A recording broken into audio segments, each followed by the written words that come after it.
এবং আজকে অভিজিৎ গাঙ্গুলির জাজমেন্টকে যদি চ্যালেঞ্জ না করা হতো তাহলে 19,000 যোগ্য কর্মপ্রার্থীর হা হুতাশ চোখের জল আমাদের এই বাংলায় দেখতে হতো না।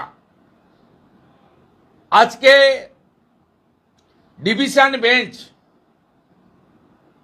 এবং সুপ্রিম কোর্টের দীর্ঘ হিয়ারিংয়ে যদি রাজ্য সরকারের 25 লাখি লয়ার যদি সেখানে যোগ্য এবং অযোগ্য তালিকা ফেলে দিতেন, সুপ্রিম কোর্ট আজকে 26,000-এর নিয়োগ বাতিল করত না। এবং সমগ্র ঘটনাটা মমতা বন্দ্যোপাধ্যায় করেছেন, তার নেতৃত্বে এটা হয়েছে। তাই ডিভিশন বেঞ্চ যে জাজমেন্ট দিয়েছিল তাতে অতিরিক্ত শূন্য পদ তৈরি করাটাকে একটা ক্রাইম বলে বলা হয়েছিল, যে হাইয়েস্ট লেভেল থেকে এই দুর্নীতি এবং ক্রাইমটা করা হয়েছে। কারণ মুখ্যমন্ত্রী ওই ক্যাবিনেটে চেয়ার করেছেন, ওই 5ই মে 2022 ক্যাবিনেটে উপস্থিত থাকা ল্যাম্পপোস্টরা সমর্থন করেছেন আর চিফ সেক্রেটারি ইনিশিয়েট করেছেন। মনীষ জৈন পুরো পরিকল্পনাটাকে পেপার বানিয়ে নোট বানিয়ে ভাইপোর একজন ঘনিষ্ঠ লয়ার তাকে রেখে এই নোট বানিয়ানো হয়েছে। এবং মমতা বন্দ্যোপাধ্যায় ছাড়া এই ক্যাবিনেট রেজুলেশন হতে পারে না, তিনি চেয়ার করেছেন। আগে কি কি এজেন্ডা আসবে সেই এজেন্ডা মমতা বন্দ্যোপাধ্যায়কে অনুমোদন দিতে হয়। এটা ধরা পড়েছে দুভাবে।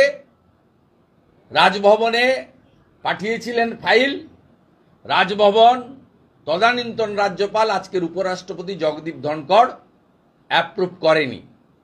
রাজ্য সরকার সুপ্রিম কোর্টে গিয়ে প্রাথমিকভাবে সিবিআই যে ইনভেস্টিগেশন অতিরিক্ত শূন্যপদ ক্রিয়েশন নিয়ে স্টে নিয়েছিলেন।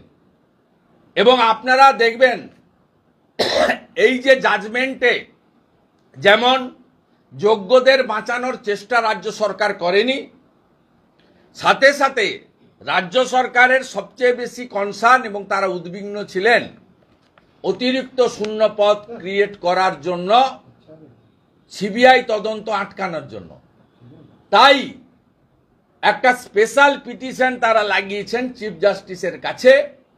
আজকে যে অর্ডার আপলোড হয়েছে তাতে অতিরিক্ত শূন্যপদ ক্রিয়েট করার জন্য দায়ী মমতা ব্যানার্জির ফুল ক্যাবিনেট ইনক্লুডিং চিফ সেক্রেটারি এই বারকে পথে বসালেন। 16 সালের 23 লক্ষ পরীক্ষার্থীকে আবার পুনরায় 9 বছর ডিটাচ থাকার পরেও অতি সত্বর 3 মাসের মধ্যে পরীক্ষা দিতে হবে। এবং সেই পরীক্ষায় একাডেমিক, রিটেন এবং ভাইবা মিলিয়ে কাদের পরিণতি কি হবে কেউ জানে না। তারা যে চাকরি পরীক্ষার মাধ্যমে ফেরত পাবেন কিনা এটার উত্তরও দেওয়ার ক্ষমতা কারোর নেই। মমতা বন্দ্যোপাধ্যায় প্রেস কনফারেন্সে বলেছেন সুপ্রিম কোর্টের নির্দেশ আমি মেনে নেব। আপনি মেনে নিবেন কি? মানতে বাধ্য। আপনার চিন্তা 8 তারিখ নিয়ে, অতিরিক্ত শূন্যপদ নিয়ে। ওম প্রকাশ চৌতালার মতো আপনি সহ আপনার পুরো ক্যাবিনেট যদি ডিভিশন বেঞ্চের অতিরিক্ত শূন্যপদ ক্রিয়েশনের জন্য এই অর্ডার বলবৎ রাখে, সিবিআই বাধ্য হবে ঘাড় ধরে আপনাকে সহ আপনার পুরো ক্যাবিনেটকে জেলের ভিতরে ঢোকাতে। অতএব আপনি চিন্তিত 8 তারিখ, আর সুপ্রিম কোর্টের জাজমেন্ট বাতিল করার ক্ষমতা কারণ নেই। আপনি কি মানবেন? আপনি কোনো প্রশ্নের উত্তর দেননি আজকে। কেন অতিরিক্ত শূন্যপদ? আপনাদের সাংবাদিকদেরও অধিকার নেই ওনার সামনে প্রশ্ন করার। কেন পার্থ চ্যাটার্জি জেলে? উত্তর চাইতে পারেননি।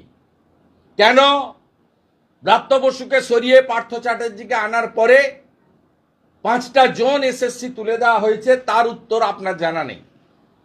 এসএসসিকে বাদ দিয়ে এসকে সিনহার নেতৃত্বে রিক্রুটমেন্ট কমিটি তৈরি করা হয়েছিল, যেখানে স্বাধীনতার পরে সমস্ত নিয়ম ভেঙে ওএসডি টু এডুকেশন মিনিস্টার সেই কমিটির মেম্বার ছিলেন। পুরো নিয়ন্ত্রণটা নিয়েছিলেন পার্থ চট্টোপাধ্যায় এবং 18 সাল থেকে 21 সাল পর্যন্ত দফায় দফায় দফায় এই অবৈধ নিয়োগগুলো আপনারা করেছেন অর্থের বিনিময়ে, রাজনৈতিক পরিচয়ের বিনিময়ে, তৃণমূলের বড় নেতাদের আত্মীয় স্বজন হওয়ার সুবাদে। এ গরিত অপরাধ। একটাই দাবি, দফা 1 দাবি 1, মমতার পদত্যাগ। শুধু পদত্যাগ নয়, আমরা আশাবাদী আজকে যে ভাষায় চিফ জাস্টিস বলেছেন, it's a crime organized by the administration, that means government, তাহলে মমতা বন্দ্যোপাধ্যায়ের ক্যাবিনেটও যাতে জেলে যায়।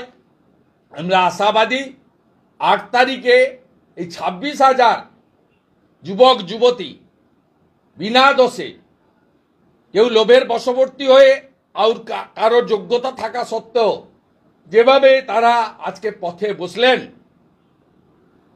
তাদের পথে যিনি বসালেন সেই মমতা বন্দ্যোপাধ্যায় তার ক্যাবিনেটের জেল চাই, গ্রেপ্তার চাই। এটাই বাংলার আওয়াজ।